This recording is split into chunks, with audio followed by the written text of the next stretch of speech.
Yeah. So those, we will not be... So you have kind of the perfect storm of like, the economy's in the toilet, and now also we've told people that you can also just be a criminal.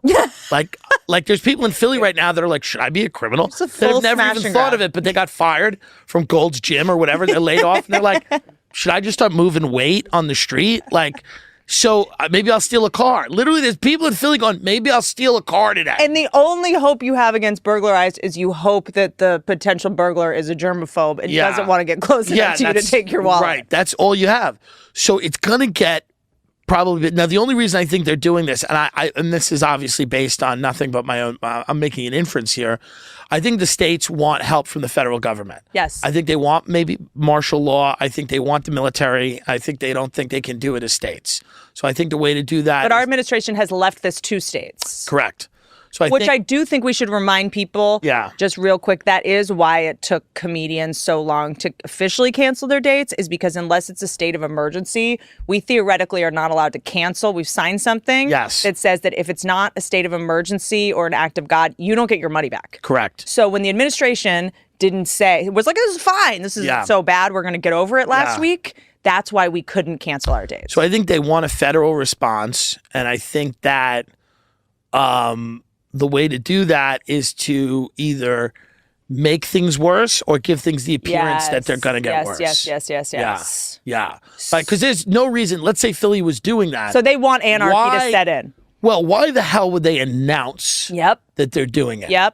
Even if you were going to do that. You would just tell cops. You don't need to tell everyone to make them panic. Why in God's name would you put that out into the media? It might be the only way to get people to stay in their homes. It might be. I think that's part of it, but I also think part of it is like whether they want anarchy to set in actual anarchy or they want the perception that it's coming. Yeah. They want people to be okay with greater interventions and greater, like they want people to be like, okay, listen, if you're going to let the criminals run around, fuck it. I'm going to, come on in. Bring the tanks in. Bring everybody in. Wow. It was surreal. It was quiet. It was uncomfortable. There was no, like, excuse me, pardon me. Like, everyone was just avoiding each other, elbows in. That's so crazy. I'm going on a cruise next week, and I'm wondering how that's going to be, because I don't want to change my life. You know what I mean? By the way, we're cruising. I really want to just, I'm going to Cozumel, and I'm very excited. I've saved up for it. Yeah, it's just a fun time to kind of be alone with myself. And I actually paid for it because I stole a bunch of masks from Cedar Sinai, and I'm selling them on the street. By the way, God bless America. People are stealing masks from the hospital and selling them. Isn't that good? It's called capitalism. Yeah. You know, I have people that I know that are nurses, doctors, first responders in New York, and they're all telling me the situation is kind of worsening by the hour. They're running out of supplies. Some of them are contracting this. Some of them are noticing there's call-outs. People are not showing up to work because they don't want to get it. Which we talked about. But now doctors can cross borders. Yeah. So doctors at places that doesn't have a lot of cases can go to places like that, which is unprecedented. Yeah, that's amazing. And you have friends that are in New York? I have friends that are in New York. I mean, I grew up in New York. You know, so my whole life I grew up in Long Island. I lived in New York City for about just under a decade. So, my whole life, my whole world is in New York. In terms of like now it's in LA, friends and stuff, but like family, friends, all in New York City. It's like Trump was so going to lose, and then Gal Gadot did that Imagine, and then I'm like, no, he's winning again. How did that happen? He's going to win again. You know, he's actually going to win again because you were all singing Imagine. That was uncomfortable. Yeah, it's cringeworthy. But again, it's also, where are you donating? Yeah, where are you donating? Are you doing it? Are you build the ventilators? Maybe get out of iMovie. Build the ventilators. You know what I mean? I know I saw this thing on a very famous actor's feed who was like, here's the bright side. Air pollution clearing up. Venice canals are clear. Homeless are being housed. Is that even true? I don't know. Water shutoffs are suspended. Right. That's countrywide. I mean, that's good. Evictions are being banned. Debt system halted. Is that true? In certain areas, yes. To say that it's entirely being halted is untrue. People are spending time with their families, which most people, the dumbest people I know, are now homeschooling their children. Yeah. There will be a generation of children that cannot read or write. Right, yeah. The people I know that are like, yeah, I'm homeschooling my kid. I'm like, homie, you can't spell. Yeah, right. You're an actor. What are you? Yeah, well, yeah. It's absurd to think of a lot of the people that I know homeschooling their children. Yeah, history started yesterday. For you, it's so crazy that's where it is. But people are homeschooling their children. The dumbest people I know. Yeah, but it is funny when people are like, let's just. This is a way to heal the earth. And it's like, listen, what would have been great is if we focused on some of that stuff when we had the health and the resources. People don't realize the economic repercussions of this are so real. So let's talk about that. You have a background in finance. A little bit, yeah. What is that? Just real quick so people know. Well, I worked in a mortgage company and during the financial crisis, a little before the financial crisis and during the financial crisis. Okay. That must have been a blast. It was a blast, and I was selling mortgages. I sold one to myself. I took a mortgage, a subprime mortgage. Also, one of the producers is right now a good time to buy a house. It's not the worst time. It's not the worst. I should probably set up a little shop in my house, really and start to just sell subprime mortgages again because they're coming back. I bet. By the way, they'll be back. They'll be back because no one's going to have any credit and you're going to have to give people homes. But I'm not a brilliant financial mind, clearly, but I remember living through that. I remember living through 2008. I remember seeing, the liquidity crisis, banks unable to, that's why that first bailout was very necessary. The subsequent ones weren't because companies just, paid out bonuses, invested in China. Like they literally just stashed the money. Yeah. But that first bailout, the credit markets were seizing up and they went to Bush and they said, listen, within a week or two, if there's a run on an old-fashioned run on the banks where you see people are drawing, all these money market accounts, they're drawing down their funds, the world economies will crash. And the American economy will crash within a week. And then within 2 to 3 weeks, you'll have the world economy crash. So you need to do something to shore up the financial system. So they dumped, I think the first bailout, TARP 1 was like $700 billion. Wow. What's amazing is they just threw around that amount of money, even a little more than that, at the stock market, and it did nothing.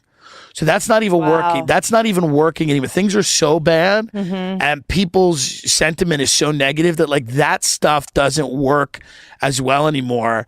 And we've never entered a situation like this where we've told everyone to go home. Most of these, even if you go back to the Great Depression, this level of shutdown is sort of unprecedented. So we don't know, how we're going to get out of this. We're considering things that we never would have considered. Universal basic income, UBI is on the table. Yeah. Taking an equity stake in certain large industries, is on the table. Partial nationalization of certain things, whether it's the airlines or something. Yeah. None of this is ever. And nationalization means making something like what's privatized an airline. Yeah. Public. A public, yeah, and none of that's ever really been on the table before in a real way. So to see even those things, even them being considered, is wild. And you say it's really bad. We don't. Yeah, the Treasury Secretary said unemployment could hit 20%. It's crazy. Schools will be done digitally.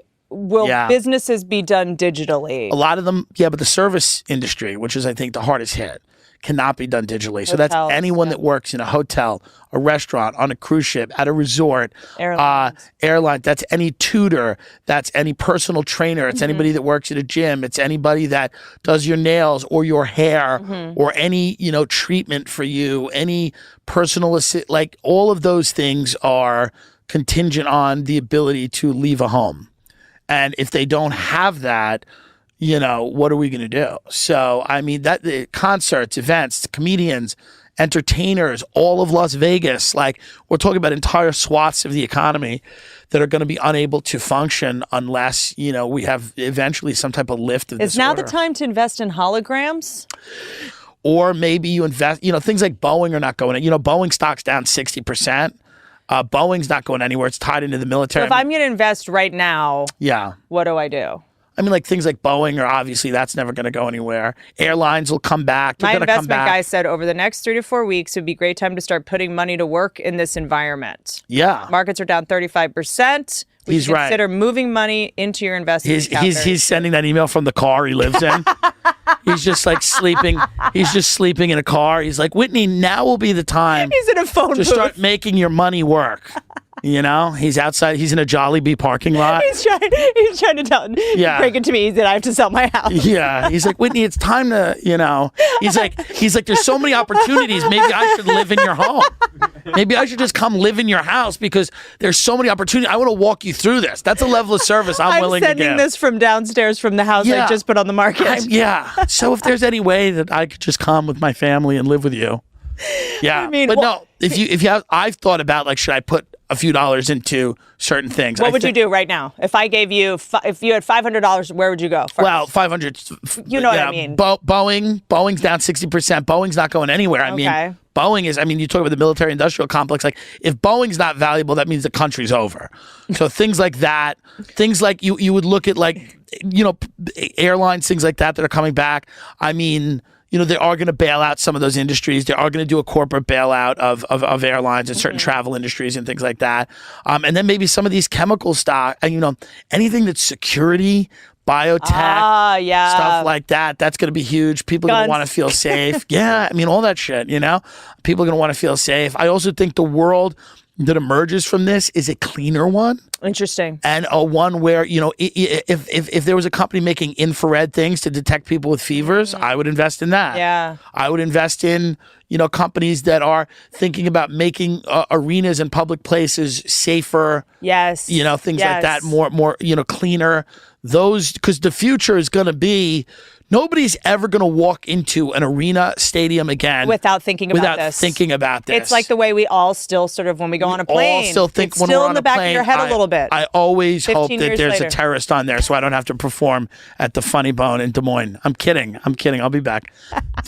But every time so I think that a company will, you know, those types of companies. It's going to be companies that are reacting to this, essentially. Yeah. I mean, entertainment, you know, Netflix might go up now. I'm surprised they haven't jacked their price up. You know, streamers might start going. I mean, that's kind of inhumane. People might start watching Hulu. Wouldn't that be great if Netflix was like, by the way, you want this? You're going to pay now. $100 a month for Netflix? Yeah. Like, I'm surprised that hasn't gone up. I mean, yeah, it's one of those things where I guess it's impossible to predict, but you can make, you know, the rich will get richer. This is what it is. People that have money will have money. That's right. But the people that were like, I always think about the people that were bartending, and I live in West Hollywood, and the people that were just making really good money. Yeah. Waiters and waitresses, you know, people that worked in Beverly Hills and people that I see all the time and go out to eat all the time, and like, they make really good money. They do really well. And they are now just screwed. And that was their career. Yeah. That wasn't something they would do. Like, you know, New York City, my uncle's the director of operations for a group of steakhouses in New York, really high-end steakhouses. Those waiters, they're professional servers. That's their career. That's right. So it's tough to see, you know, people like that. You know, I love restaurants. I love the restaurant business. It's very tough.